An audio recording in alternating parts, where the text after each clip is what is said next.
ቋንጣው ይቆረጥ ገበታው ይዘርጋ፣ ቡሄ መጣ ያጨለማ ይውጣ። ሰላም፣ እንኳን ወደ ቻናላችን በሰላም መጣችሁ። ዛሬ ደግሞ የኢትዮጵያ ኦርቶዶክስ ተዋሕዶ ቤተክርስቲያን ከምናከብራቸው ታላላቅና ደስ ከሚሉ በዓላት መካከል ስለ ቡሄ ልናወራ ተዘጋጅተናል። ቡሄ ሲባል ምን ትዝ ይላችኋል? የጅራፍ ድምፅ፣ የችቦ እሳት ወይስ የሙልሙል ዳቦ ሽታ? ዛሬ የዚህም በዓል ታሪክና መንፈሳዊ ምስጢር እንዲሁም ባህላዊ ውበቱን በአንድ ላይ ዳሰን እንመለከታለን። እስከ መጨረሻው አብራችሁን ቆዩ። የቃሉ ትርጉምና መንፈሳዊ ታሪኩ። ለመሆኑ ቡሄ ማለት ምን ማለት ነው? ቡሄ ማለት ቦሄ ከሚለው የግዕዝ ቃል የተወሰደ ሲሆን ቡሆ ብሩህ ወይም የበራ ማለት ነው። በዓሉ በቤተ ክርስቲያን ደረጃ ደብረ ታቦር ይባላል። ታሪኩ እንዲህ ነው። ኢየሱስ ክርስቶስ ደቀ መዛሙርቱን ጴጥሮስን፣ ያዕቆብንና ዮሐንስን ይዞ ወደ ደብረ ታቦር ተራራ የወጣው በዚህ ዕለት ነበር። በተራራው ላይ ሳሉ የኢየሱስን ፊት እንደ ፀሐይ አበራ፣ ልብሱም እንደ ብርሃን ነጭ ሆነ።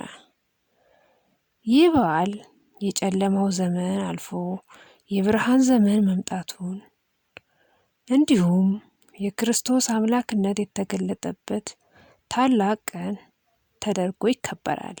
ባህላዊ ምልክቶቹና ምስጢራቸው።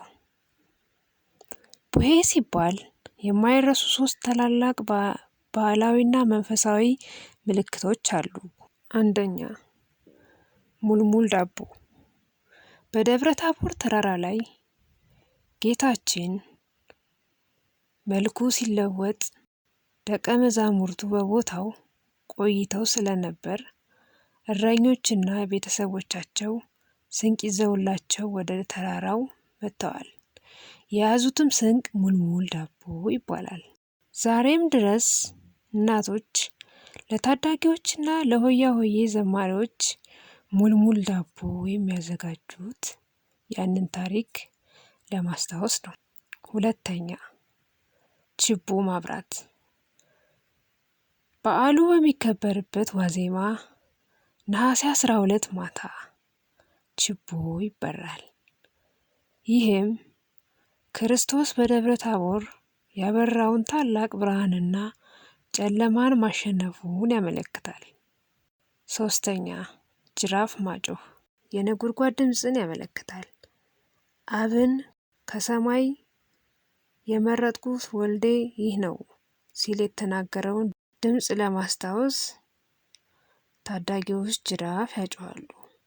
ሆያ ሆዬ እና የክረምቱ ማጠቃለያ። ሆያ ሆዬ ሆ እዚያ ማዶ ሆ ጭስ ይጨሳል ሆ የቆሎ ተማሪ ይበላዋል። ቡሄ የክረምቱ ማጠቃለያ የብርሃንና የጭጋግ መግፈፊያ በዓል ነው። ሕፃናት በየደጃፉ እየዞሩ ሆያ ሆዬ እያሉ ሲጫወቱ የደስታና የፍቅር መንፈስ በቤትህ ይሰራጫል። ኢትዮጵያችን እንዲህ ባሉ ውብ ትልቅ ታሪክ እና ባህል የተሞሉ በዓላት የታደለች ሀገር ናት።